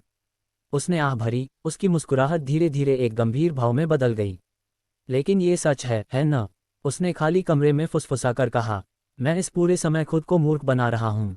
नूह सीधा हुआ, उसके कंधों से बोझ उतर गया क्योंकि उसने अंततः सत्य को स्वीकार कर लिया था। वह तो शुरू से यही चाहता था। व्यवस्था ने उसे बदलने के लिए मजबूर नहीं किया था, उसने तो बस उसे वह बनने के लिए साधन दिए थे जो वह हमेशा से था। चालाकी, ठंडे हिसाब किताब, वे कभी भी उसके साथ नहीं रहे। उसने उन्हें अपने अंदर ही दबा लिया था, खुद को ये यकीन दिला लिया था कि वह भविष्य के नतीजों के बारे में सोचे बिना सिर्फ वर्तमान लाभ के बारे में सोच रहा है। लेकिन वे हमेशा से ही वहाँ थे, सही समय आने पर बाहर आने का इंतजार कर रहे थे।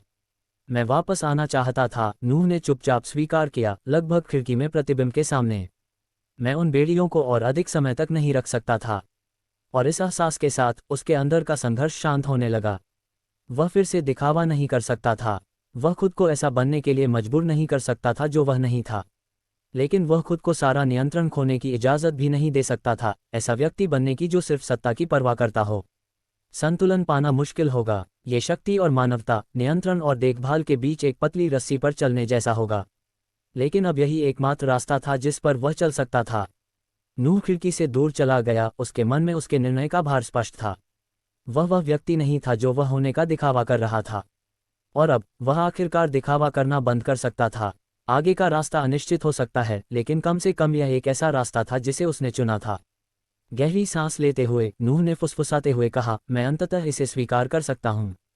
डिंग, अल्टीमेट चॉइस सिस्टम सक्रिय हो गया है। एक अंतिम छिपा हुआ विकल्प पूरा हो गया है। पुरस्कार, सिस्टम अपग्रेड। डिंग, सिस्टम अभी अपग्रेड हो रहा है।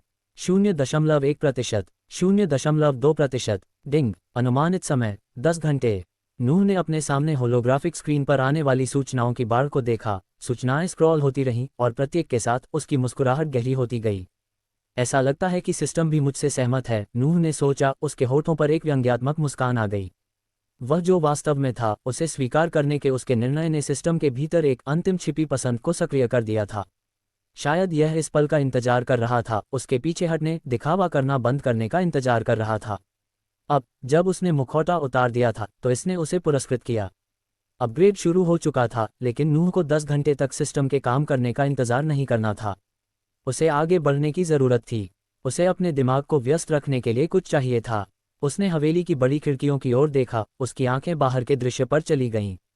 चांद आसमान में ऊंचा लटका हुआ था, पूरा और चमकता हुआ, पूरे बगीचे में चांदी की रोशनी बिखेर रहा था। बेचैनी महसूस करते हुए नूह ने बाहर टहलने का फैसला किया। हवेली की विशाल विलासिता उसे पहले ही बोर करने लगी थी और इसकी दीवारों के भीतर की शांति उसे परेशान करने लगी थी। जैसे ही वह बाहर निकला, ठंडी हवा का झोंका आया और उसकी त्वचा को छूता हुआ बाहर निकल आया। ठंड तो थी, लेकिन असहनीय नहीं थी, बस इतनी कि उसकी इंद्रियां तेज हो गईं। नूह ने गहरी सांस ली, रात की ठंडी हवा को अपने फेफड़ों में भरते हुए महसूस किया, फिर सांस छोड़ी, चंद्रमा की रोशनी में अपनी सांस को धुंधला होते हुए देखा। मौसम बढ़िया है, उसने खुद से कहा, उसकी आवाज़ फुसफुसाहट से थोड़ी ज्यादा तेज थी। ज्यादा ठंड नहीं है, बिल्कुल ठीक है। वह बगीचे से होकर जाने वाले पक्के रास्ते पर चल रहा था, उसके कदमों की शांत खड़खड़ाहट ही शांति में एकमात्र ध्वनि थी। जैसे ही वह विला के प्रांगण से होकर बहने वाली छोटी नदी की ओर बढ़ा, उसके हाथ उसके कोट की जेबों में फंस गए। वहां एक पत्थर की बेंच रखी थी, जहां से पानी और उसकी सतह पर चंद्रमा के प्रतिबिंब का शानदार दृश्य दिखाई दे रहा था। नूह बैठ गया और अपनी निगाहें सामने के शांत दृश्य पर टिकाए रखा। चांद की रोशनी नदी पर चमक रही थी, हवा के झोंकों से नदी की सतह पर हल्की हल्की लहरें उठ रही थीं। बहते पानी की हल्की आवाज़ लगभग सम्मोहित करने वाली थी, जिसने उसके मन को एक अजीब सी शांति की अनुभूति में डुबो दिया। लेकिन जैसे ही उसने चांद के प्रतिबिंब को देखा, उसके मन में एक और छवि उभरी जिसने उस क्षण की शांति को छिन्न भिन्न कर दिया। होरेस विल्किंस, ये नाम नूह के दिमाग में घंटी की तरह गूंज उठा और अपने साथ यादों की बाढ़ ले आया। मिस्टर होरेस विल्किंस, आप भाग्यशाली थे कि पहले आप बिना किसी खरोंच के बाहर निकल आए थे, लेकिन अब चीजें अलग हैं। नूह के चेहरे पर उस रात की यादें ताज़ा हो गईं। ये सारा के साथ हिंस गॉमेट में एक साधारण डिनर डेट थी। वे लोग भोजन का आनंद ले रहे थे, तभी विल्किंस नामक एक मोटा, घमंडी आदमी उनके पास आया और खास तौर पर सारा, और उसने नूह की उपस्थिति को पूरी तरह से नज़रअंदाज कर दिया। बात सिर्फ इतनी नहीं थी कि विल्किंस ने उनके खाने में बाधा डाली थी, बात उसकी आंखों में दिखाई दे रही अहंकार की थी। जिस तरह से वह सारा को देखता था मानो वह कोई खिलौना हो जिसे नूह के सामने अपना बना लिया जाए। उस रात उन्होंने विल्किंस से निपटा था। जब उस आदमी ने अपने इरादे स्पष्ट कर दिए थे तो उसे बाहर खींचकर एक दर्दनाक सबक सिखाया था। उसने विल्किंस को यह स्पष्ट कर दिया था कि यदि वह अपने जीवन को महत्व देता है तो उसे कभी भी इस तरह में अपना चेहरा नहीं दिखाना चाहिए। लेकिन विल्किंस ने कुछ नहीं सीखा था। वह फिर से सामने आ गया था। उसका कनेक्शन मानो नूह की धमकी खोखले शब्दों से ज्यादा कुछ नहीं थी। कोई भी बिना परिणाम के मेरी धमकी को नजरअंदाज नहीं कर सकता। उस समय वह अपनी बेड़ियों के कारण धैर्यवान था। उसने विल्किंस को यह सोचकर भाग जाने दिया था कि वह बिना किसी चोट के बच सकता है। लेकिन वह समय बीत चुका था। अब बदला चुकाने का समय आ गया था। वह परीक्षण के लिए एक अच्छा गिनी पिग है। मैं अभी भी कितना तेज हूं जब बात आती है। वह खुद पर मुस्कुराया। जो कुछ होने वाला था उसकी खुशी ने उसकी नसों में ऊर्जा की एक लहर दौड़ा दी। धीरे धीरे नूह बेंच से उठा। उसकी नज़र चांद पर टिकी हुई थी जो नदी पर चमक रहा था, उसके दिमाग में घूम रहे गहरे विचारों से बेखबर। वह आदमी शायद इतने समय के बाद आराम से सुरक्षा की झूठी भावना में बहक गया था। उसने शायद सोचा होगा कि नूह भूल गया है कि वह उस गैर महत्वपूर्ण मुद्दे से आगे बढ़ चुका है। लेकिन नूह ने यह नहीं भुलाया था। और अब जब उसने पूरी तरह से स्वीकार कर लिया था कि वह कौन है तो पीछे हटने का कोई कारण नहीं था। जैसे ही उसने फिर से चलना शुरू किया, नूह का दिमाग काम करने लगा और वह विल्किंस को अपनी संतुष्टि के लिए संभालने का सबसे अच्छा तरीका सोचने लगा।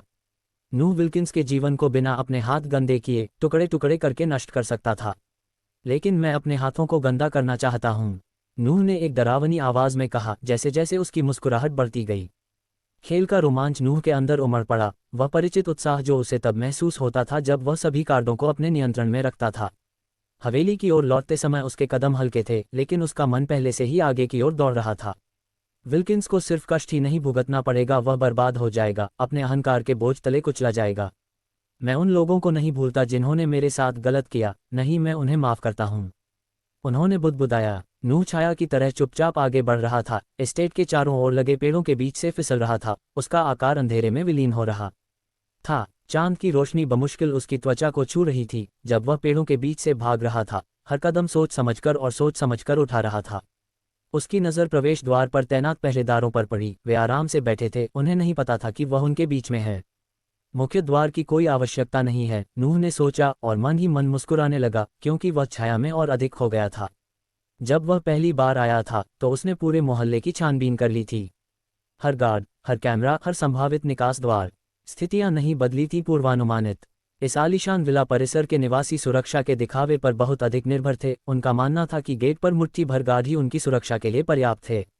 मूर्ख, नूह ने व्यंग्यात्मक मुस्कान के साथ सोचा। वह परिसर के किनारे किनारे रेंगता हुआ आगे बढ़ा। उसकी हरकतें तरल और सटीक थीं। पहरेदार बेखबर रहे, उनकी निगाहें उनके सामने की परिधि पर टिकी रहीं। कभी यह नहीं सोचा कि कोई पहले से ही अंदर हो सकता है, कोई ऐसा जो फुसफुसाहट की तरह उनके पास से निकल सकता है। जब वह दीवारों के चारों ओर चक्कर लगा रहा था तो छायाएं उसकी मित्र बन गईं। उसका मन आगे की ओर दौड़ रहा था, अपना रास्ता तय कर रहा था। नूह सिर्फ चुपके से नहीं चल रहा था, वह अपने तत्व में था। उसके इंटरमीडिएट सोल्जर किंग कौशल ने हर कदम को आसान बना दिया। उसका शरीर ज्यादा चुस्त था, उसकी इंद्रियां किसी भी सामान्य इंसान से ज्यादा तेज थीं।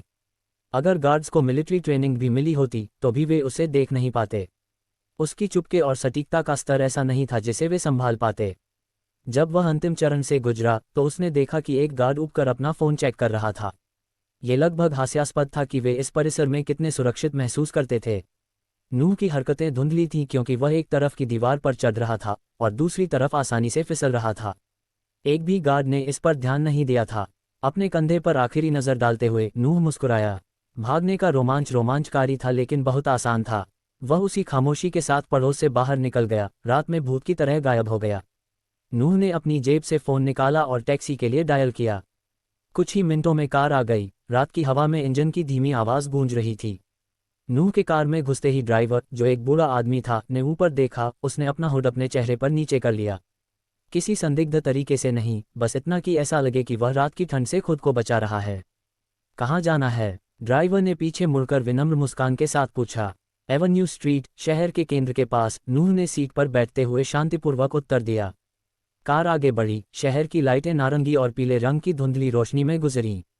नूह का चेहरा उसके हुड की छाया में छिपा हुआ था, लेकिन उसके बारे में कुछ भी असामान्य नहीं दिख रहा था। ड्राइवर के लिए वह ठंड से बचने वाला एक और युवक मात्र था। शहर की सड़कों से गुजरते समय गाड़ी का इंजन कभी कभी बजने की आवाज़ के अलावा पूरी तरह शांत था। लगभग 30 मिनट के बाद वे अपने गंतव्य पर पहुंच गए। नूह ने ड्राइवर को $15 दिए, उसका चेहरा अभी भी छिपा हुआ था।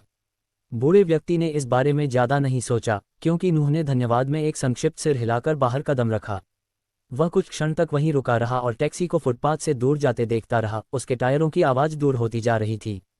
टैक्सी के चले जाने के बाद नूह का व्यवहार बदल गया।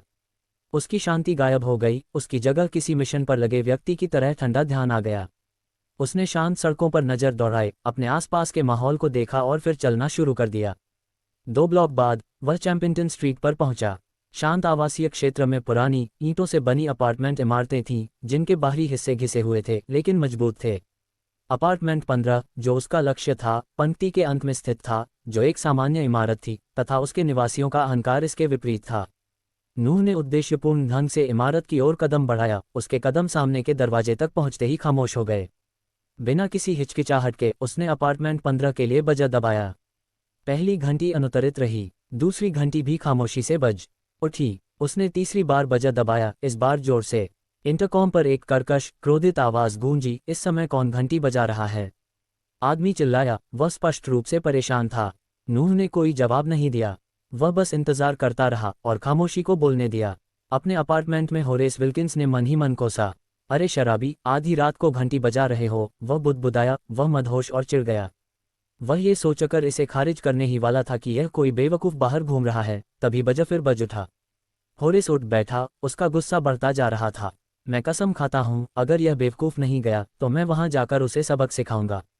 एक बार फिर बजा। होरेस को गुस्सा आ गया। उसने अपने बिस्तर के पास रखा बल्ला पकड़ लिया और दरवाजे की ओर बढ़ते हुए हैंडल पर अपनी पकड़ मजबूत कर ली। मैं इस आदमी का हाथ तोड़ दूंगा क्योंकि इसने बहुत घंटी बजाई है, उसने उदास स्वर में कहा। उसकी हताशा उबल रही थी। वह इमारत के सामने के प्रवेश द्वार पर पहुंचा। उसने जोर से दरवाजा खोला। होरेस ने चारों ओर देखा। उसकी आंखें मंद रोशनी वाली सड़क को स्कैन कर रही थीं, लेकिन उसे कुछ भी नहीं दिखाई दिया। सड़क खाली थी, भयानक रूप से शांत। कहाँ नरक? होरेस बाहर निकला और बढ़ती हुई चिड़चिड़ाहट के साथ उस क्षेत्र की खोज करने लगा। वह कमीना भाग्यशाली है कि मैंने उसे नहीं पकड़ा। दरवाजे की ओर मुड़ने से पहले उसने अंतिम बार चारों ओर नजर डाली, और तभी उसे यह बात समझ में आई। इससे पहले कि होरेस कुछ प्रतिक्रिया कर पाता, पीछे से एक शक्तिशाली दबाव ने उसे जकड़ लिया। एक हाथ उसके मुंह पर दबा दिया गया, जिससे उसकी कोई भी आवाज़ दब गई। उसकी आंखें सदमे से चौड़ी हो गईं, उसका दिल तेजी से धड़क रहा था और वह ये समझने की कोशिश कर रहा था कि क्या हो रहा है। लेकिन तब तक बहुत देर हो चुकी थी। नूह तेजी से आगे बढ़ा और संघर्ष कर रहे व्यक्ति को वापस इमारत के अंदर खींच लिया। उनके पीछे दरवाजा बंद हो गया।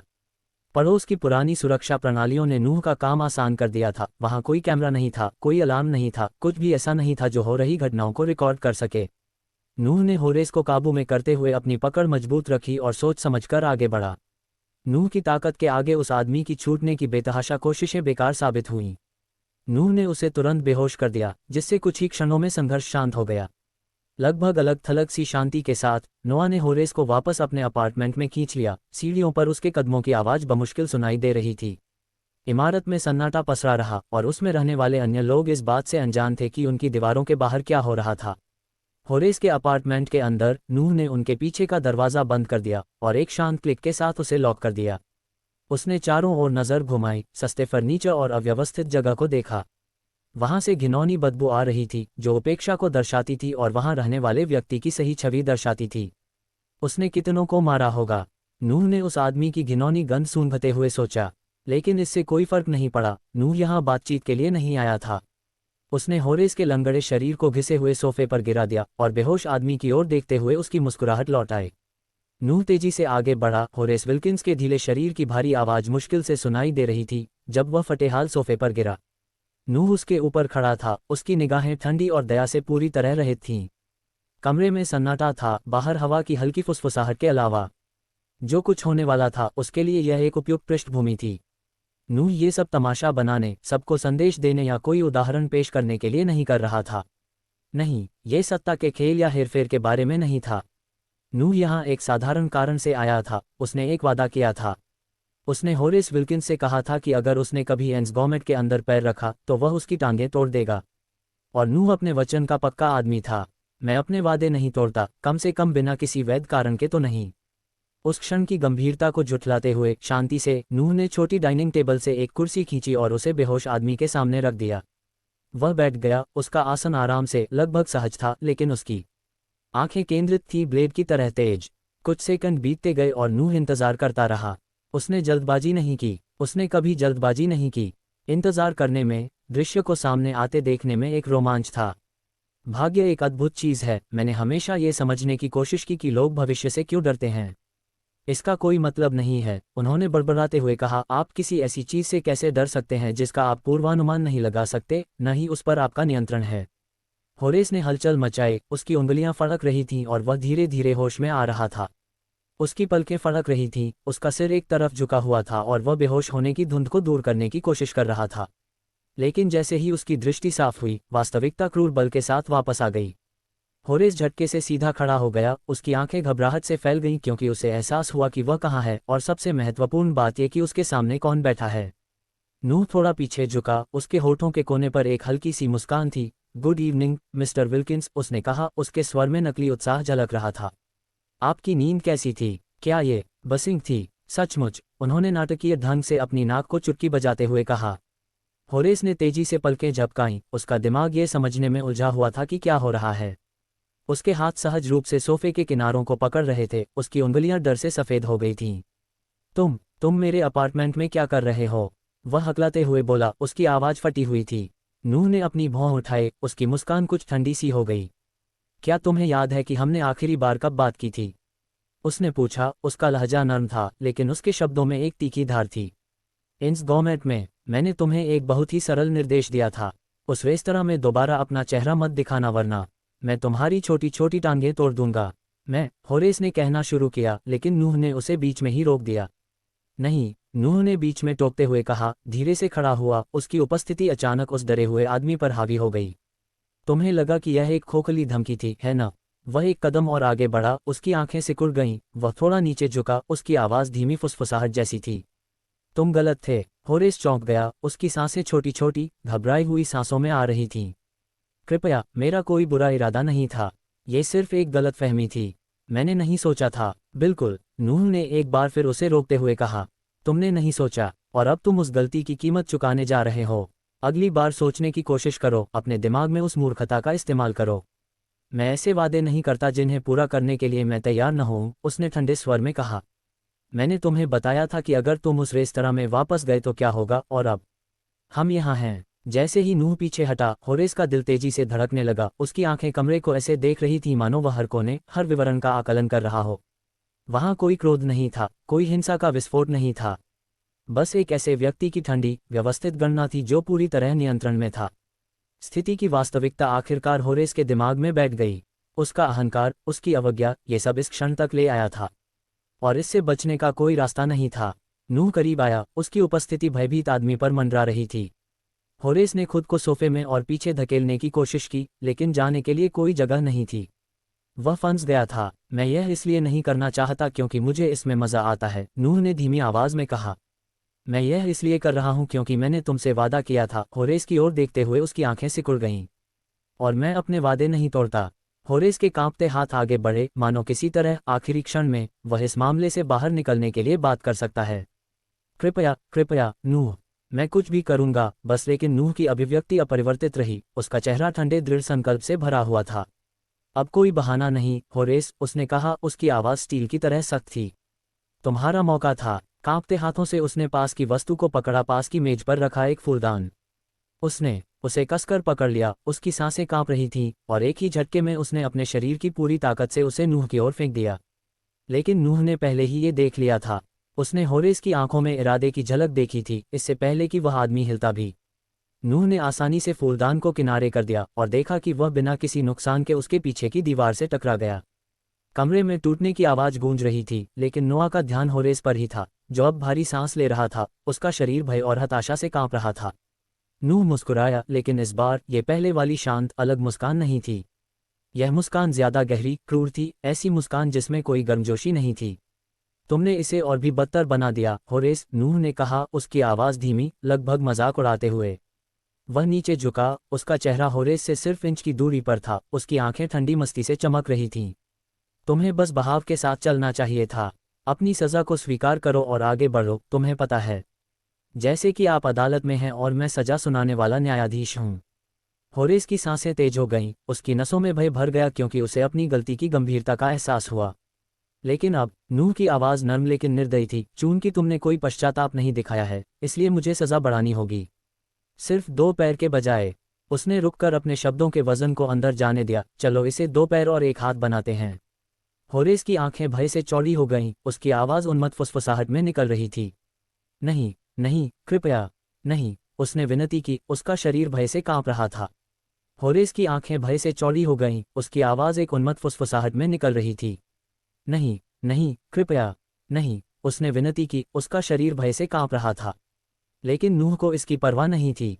बिना कुछ कहे उसने होरेस पर जोरदार प्रहार किया, जिससे वह एक बार फिर बेहोश हो गया। कमरे में शांति छा गई, केवल नूह की शांत सांसें सुनाई दे रही थीं। वह धीरे धीरे आगे बढ़ा और होरेस के मुंह पर कपड़ा बांध दिया ताकि उसकी दर्द भरी चीखें दब जाएं। ऐसा करने के बाद नोआ होरेस की लंगड़ी हालत के ऊपर खड़ा हो गया। नूह ने धीरे से, लगभग लापरवाही से अपना पैर उठाया, जैसे कि कोई जल्दी नहीं थी, कोई जल्दबाजी नहीं थी। उसकी आंखें होरेस के घुटने पर टिकी थीं, उसे तोड़ने का उद्देश्य उसके दिमाग में स्पष्ट था, जैसे कि यह कोई महत्वपूर्ण बात नहीं थी।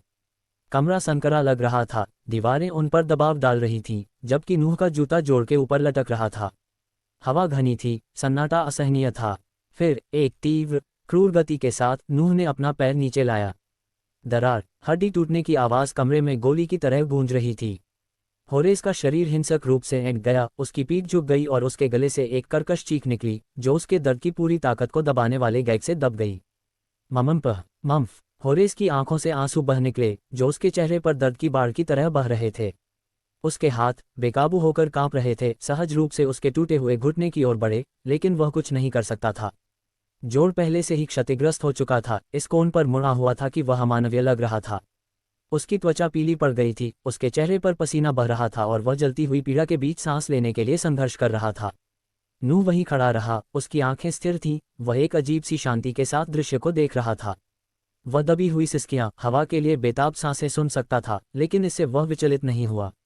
ये केवल उसकी धमकी पर ध्यान न देने का परिणाम था, जिसकी कीमत होरेस को चुकानी पड़ी। वह पहला था, नूह ने धीरे से कहा, उसकी आवाज़ नर्म थी, जैसे कि वह होरेस से नहीं बल्कि खुद से बात कर रहा हो। उसके स्वर में कोई दुर्भावना नहीं थी, बस ठंडी उदासीनता थी। मैंने तुमसे कहा था कि ऐसा होगा। होरेस की बड़ी बड़ी आंखें भय से भर गईं जब उसने विनती करने की कोशिश की, लेकिन उस पर लगे गैग ने उसे चुप करा दिया, तथा उसकी चीखें निराशा की दयनीय, दबी हुई चीखों में बदल गईं। उसका शरीर फर्श पर तड़प रहा था, दर्द से ऐंठ रहा था, उसकी हरकतें अनियमित थीं, क्योंकि वह अपने टूटे हुए पैर में फैल रही पीड़ा से बचने के लिए संघर्ष कर रहा था। नूह नीचे झुका, होरेस के चेहरे के करीब झुका, उसकी सांस स्थिर थी। तुमने सोचा था कि मैं धोखा दे रहा था, है न? उसने फुसफुसाते हुए कहा, उसकी आवाज़ इतनी करीब थी कि होरेस के टूटे हुए शरीर में सिहरन पैदा हो गई। तुम्हें सुनना चाहिए था। नूह फिर से सहजता से खड़ा हो गया और पीछे हटकर दूसरी सज़ा देने की तैयारी करने लगा। होरेस की आंसू भरी आंखें नूह की हरकतों पर नजर रख रही थीं, हताश, भीख मांगती हुई। उसकी आंखों में दर्द दिन की तरह साफ दिख रहा था, लेकिन नूह ने कुछ नहीं कहा। दया के लिए कोई जगह नहीं थी, अब और नहीं। नूह ने अपना पैर फिर उठाया, इस बार दूसरे पैर पर निशाना साधते हुए। उसने देखा कि होरेस की मांसपेशियां तनावग्रस्त हो गई थीं, उसका शरीर अनियंत्रित रूप से कांप रहा था, मानो वह किसी तरह दर्द से निपटने में सक्षम हो। नूह ने अपने व्यर्थ प्रयास पर मुस्कुराया। जो होने वाला था उसके लिए कोई तैयारी नहीं थी। और फिर ऐसा हुआ, क्रंच। नूह के बूट के जोर से दूसरा पैर टूट गया। इस बार आवाज़ अधिक भयानक थी, तथा क्षति अधिक गंभीर थी। होरेस का शरीर हिंसक रूप से ऐंठ गया जब उसकी चीख गैग से बाहर निकली। ममवा, ममम्फा। अब उसकी चीखें तेज हो गई थीं, कच्ची और जानवरों जैसी। दर्द उसे उसकी सहनशक्ति की सीमा से परे धकेल रहा था। उसके हाथ हवा में पंजे मार रहे थे, कुछ भी नहीं पकड़ रहे थे, क्योंकि वह कुछ राहत पाने की कोशिश कर रहा था, किसी तरह से उस पीड़ा को रोकने का तरीका जो उसे चीर रही थी। उसके पैर बेकार हो गए थे, कई जगहों पर टूटे हुए थे, विचित्र कोनों पर मुड़े हुए थे, जिससे उसका शरीर एक टूटी हुई गुड़िया जैसा लग रहा था। नूह ने नीचे देखा, उसका चेहरा भावहीन था, मानो इस दृश्य ने उसे जरा भी प्रभावित नहीं किया। उसके नीचे का आदमी तड़प रहा था, रो रहा था, दर्द और पीड़ा के अलावा कुछ नहीं था। लेकिन नूह अभी भी खत्म नहीं हुआ था। मुझे पता है कि ये दुखदाई है, होरेस, नूह ने कहा। उसकी आवाज़ अत्यंत शांत थी जब वह टूटे हुए आदमी के पास खड़ा था। लेकिन मुझे सचमुच बहुत बुरा लगता है जब लोग मेरी धमकियों को नज़रअंदाज कर देते हैं। होरेस की दबी हुई चीखें कमरे में गूंज रही थीं, उसका शरीर दर्द की तीव्रता से कांप रहा था।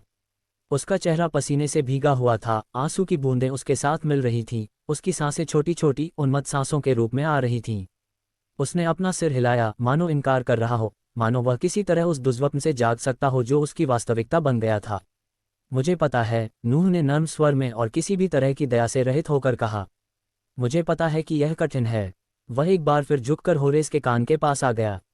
लेकिन चिंता मत करो, वह फुसफुसाया, उसकी आवाज़ इतनी ठंडी थी कि होरेस के टूटे हुए शरीर में सिहरन दौड़ गई। इसमें केवल 1 या 2 साल का समय लगेगा जब आप बिस्तर पर पड़े रहेंगे और हो सकता है कि आप फिर से चलने लगें। होरेस का शरीर उसके नीचे कांप रहा था, उसके आंसू बेकाबू होकर बह रहे थे और वह कराह रहा था। गैग के नीचे उसका एक बार का अभिमानी विद्रोही व्यवहार बहुत पहले ही खत्म हो चुका था। उसकी जगह एक ऐसे व्यक्ति का खोखला खोला गया था जिसने सब कुछ खो दिया था। लेकिन यह वैसा ही होने की उम्मीद मत करो, नूह ने कहा और सीधा होकर उस रोते हुए आदमी के चारों ओर ऐसे घूमने लगा जैसे कोई शिकारी अपने शिकार के चारों ओर घूमता है। और तभी नूह की नज़र होरेस के हाथ पर पड़ी।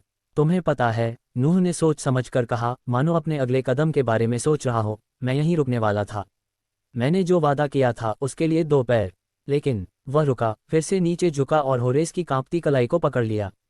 तुमने वापस लड़ने की कोशिश की, तुमने अपने लिए इसे और भी बदतर बनाने की कोशिश की। होरेस की आंखें भय से चौड़ी हो गईं, लेकिन इससे पहले कि वह कुछ प्रतिक्रिया कर पाता, नूह ने तेजी से उसका हाथ मरोड़ दिया। स्नैप!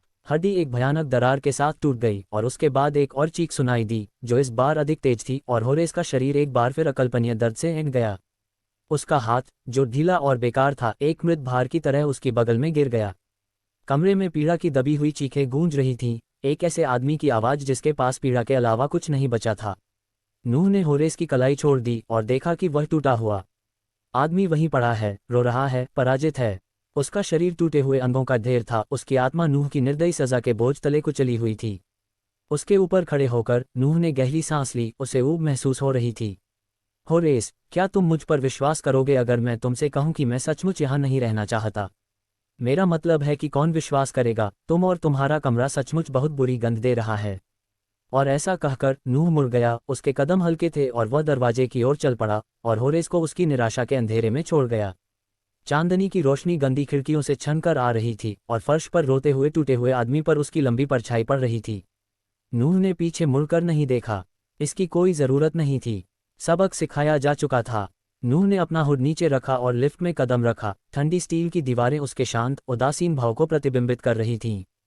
डिंग! लिफ्ट के दरवाजे खुले, वह पीछे मुड़कर देखे बिना ही इमारत से बाहर चला गया।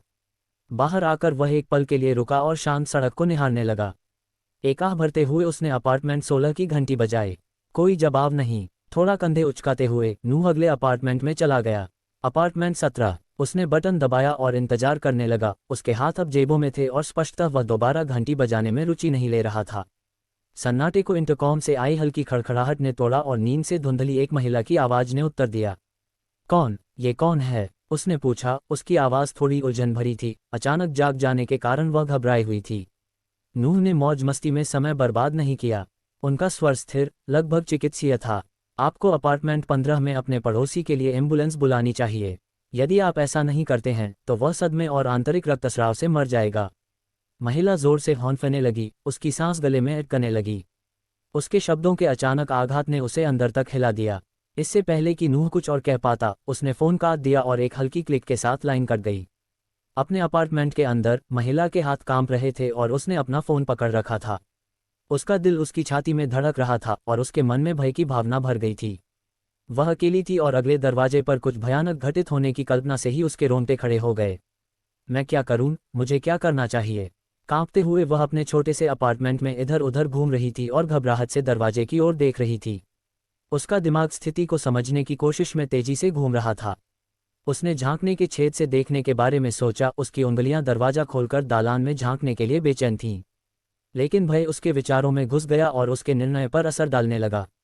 क्या होगा अगर यह कोई सीरियल किलर हो? उसने सोचा। उसके हाथ जोर से कांपने लगे। क्या होगा अगर वह मुझे बाहर निकालने की कोशिश कर रहा है? उसकी सांसें तेज हो गईं और उसे अपने कानों में धड़कनें तेज महसूस हुईं। नहीं, नहीं, मैं दरवाज़ा नहीं खोल सकता। मैं ये जोखिम नहीं उठा सकता। आखिरकार उसने फैसला किया। कांपते हाथों से उसने 999 डायल किया। ऑपरेटर के जवाब का इंतजार करते हुए उसकी आवाज़ कांप रही थी। 911, आपकी आपातकालीन स्थिति क्या है? मुझे लगता है कि अपार्टमेंट 15 में मेरे पड़ोसी के साथ कुछ भयानक हुआ है, उसने कांपती आवाज़ में कहा। क्या आप मुझे बता सकते हैं कि क्या हुआ? क्या कोई घायल हुआ है? अधिकारी ने शांति से कहा। हाँ, मुझे नहीं पता। एक आदमी ने मुझे अभी इंटरकॉम पर कॉल किया और उसने कहा कि अगर कोई उसकी मदद नहीं करता है तो मेरा पड़ोसी आंतरिक रक्तस्राव और सदमे से मर जाएगा। मैं डरा हुआ हूँ। मुझे नहीं पता कि यह सच है या नहीं, लेकिन मैं अपना दरवाज़ा नहीं खोलना चाहता। क्या होगा अगर यह एक जाल हो? मैं समझता हूँ कि तुम डरे हुए हो। शांत रहो, तुमने फ़ोन करके सही काम किया। हम तुम्हारे पड़ोसी की जांच करने के लिए किसी को भेज रहे हैं। क्या तुम मुझे बता सकते हो कि तुम कहाँ हो? अपार्टमेंट 17, दूसरी मंजिल। मुझे नहीं पता कि फ़ोन करने वाला आदमी अभी भी बाहर है या नहीं, लेकिन मैंने अपना दरवाज़ा नहीं खोला। कोई बात नहीं, कृपया अंदर ही रहें। पुलिस के अलावा किसी के लिए दरवाज़ा न खोलें, ठीक है? अधिकारी आ रहे हैं। हम अपार्टमेंट 15 की जांच करेंगे और सुनिश्चित करेंगे कि सभी सुरक्षित हैं। ओह ओके, क्या मुझे लाइन पर ही रहना चाहिए? आप अभी सुरक्षित हैं, लेकिन यदि आपको कुछ भी संदिग्ध सुनाई दे तो आप हमें तुरंत कॉल कर सकते हैं। जब तक हम पुष्टि नहीं कर लेते कि सब कुछ ठीक है, तब तक आप वहीं रहें। धन्यवाद, मैं सचमुच डर गया हूँ। सब ठीक है, मदद आ रही है। बस अंदर ही रहो। महिला ने फ़ोन रख दिया, उसके हाथ अभी भी कांप रहे थे, उसका मन चिंता से भरा हुआ था। वह अपने दरवाजे के सहारे झुककर दालान में किसी भी तरह की आवाज़ सुनने लगी, लेकिन उसे केवल अपने कानों में अपने ही दिल की धड़कन की आवाज़ सुनाई दी। मिनट घंटों की तरह खींचते जा रहे थे, उसके अपार्टमेंट में सन्नाटा दमनकारी था। इस बीच नूह पहले ही पड़ोस से निकल चुका था। उसकी चाल धीमी और सोची समझी थी। होरेस की इमारत से कुछ ब्लॉक दूर चलते हुए उसके कदमों की आवाज़ शांत रात में धीमी पड़ गई। ठंडी हवा उसके चेहरे पर लगी, लेकिन उसने कोई ध्यान नहीं दिया। उसका हुड फिर से ऊपर उठा हुआ था, जिससे उसका भाव छिप गया। हालांकि जब उसने अपने कंधे पर नजर डाली तो उसके होठों पर एक हल्की सी मुस्कुराहट खेली। करीब 20 मिनट चलने के बाद सायरन की जानी पहचानी आवाज़ उसके कानों में पड़ी। उसने अपना सिर थोड़ा घुमाया तो देखा कि पुलिस की एक गाड़ी होरेस के अपार्टमेंट की दिशा में दौड़ रही है। जैसे ही कार तेजी से आगे बढ़ी, लाल और नीली रोशनी आसपास की इमारतों की अंधेरी खिड़कियों से परावर्तित हुई, और जैसे ही कार कोने से मुड़ी, उसके टायरों की हल्की चीखें सुनाई देने लगीं। नूह की मुस्कुराहट और भी बढ़ गई जब उसने चमकती रोशनियों को सड़क पर गायब होते देखा। मुझे लगता है उसने उसे बचा लिया, उसने खुद से कहा। रात के सन्नाटे में उसकी आवाज़ मुश्किल से सुनाई दे रही थी। ये तुम्हारे मरने का समय नहीं है, होरेस। सच कहूं तो नूह को इस बात की परवाह नहीं थी कि होरेस जिंदा रहेगा या मर जाएगा। उसने इसे भाग्य पर छोड़ दिया था, परिणाम की परवाह नहीं की। यह दया की बात नहीं थी और यह क्रूरता की बात भी नहीं थी, यह बस संयोग की बात थी। होरेस की जान खतरे में थी और आज रात ऐसा लग रहा था कि किस्मत ने उसे बचाने का फैसला कर लिया था। अभी के लिए, नूह ने फुसफुसाते हुए कहा। जैसे ही वह घटनास्थल से दूर चला गया, उसकी मुस्कुराहट थोड़ी कम हो गई। वह जानता था कि पुलिस होरेस को ढूंढ लेगी, जो टूटा हुआ और खून से लथपथ था लेकिन जिंदा था। वे ये पता लगा लेंगे कि क्या हुआ था, लेकिन जब तक वे ऐसा करेंगे, तब तक नूह बहुत पहले ही जा चुका होगा। उसकी मौजूदगी एक क्षणभंगुर छाया से अधिक कुछ नहीं होगी। चलो देखते हैं कि तुम इस दूसरे मौके का क्या उपयोग करते हो, होरेस, नूह ने धीमे स्वर में कहा। उसके स्वर में ठंडी हंसी थी। लेकिन याद रखना, अगली बार यह इतना आसान नहीं होगा। उसने जेब से फ़ोन निकाला और उबर को बुलाया। उसके विचार रात की घटनाओं से दूर जा रहे थे। कार का इंतजार करते हुए नूह ने आसमान की तरफ देखा। चांद ऊपर लटक रहा था, शांत सड़कों पर एक हल्की सी चमक बिखेर रहा था। पुलिस अब होरेस को संभालेगी, लेकिन उसे इसकी चिंता नहीं थी। उसने वही किया जो वह करने आया था। जब उबर आई तो नूह पीछे की सीट पर बैठ गया। उसका चेहरा एक बार फिर उसके हुड के नीचे छिपा हुआ था। मुझे ले चलो, उसने कहा, और कार उसकी हवेली की ओर चल दी, रात में गायब हो गई। चलो देखते हैं कि भाग्य तुम्हें आगे कहाँ ले जाता है, होरेस, उसने सोचा। उसकी आंखें ठंडी और दूर थीं जबकि उबर उसकी हवेली की ओर तेजी से बढ़ रही थी। तो दोस्तों, आज का एपिसोड यहीं समाप्त होता है। लेकिन क्या ये सच में अंत है या किसी नए मोड़ की शुरुआत? अगर आपको यह एपिसोड पसंद आया हो तो इसे लाइक करें और अपनी राय नीचे कमेंट में ज़रूर बताएं। ऐसे ही दिलचस्प, रहस्यमयी और रोमांचक एपिसोड्स के लिए चैनल को सब्सक्राइब करें और बेल आइकन दबाएं ताकि अगला अध्याय सबसे पहले आप तक पहुंचे। मिलते हैं अगले एपिसोड में, तब तक के लिए अपनी कल्पनाओं को जिंदा रखिए, क्योंकि हर उपन्यास के पन्नों में एक नया रहस्य छिपा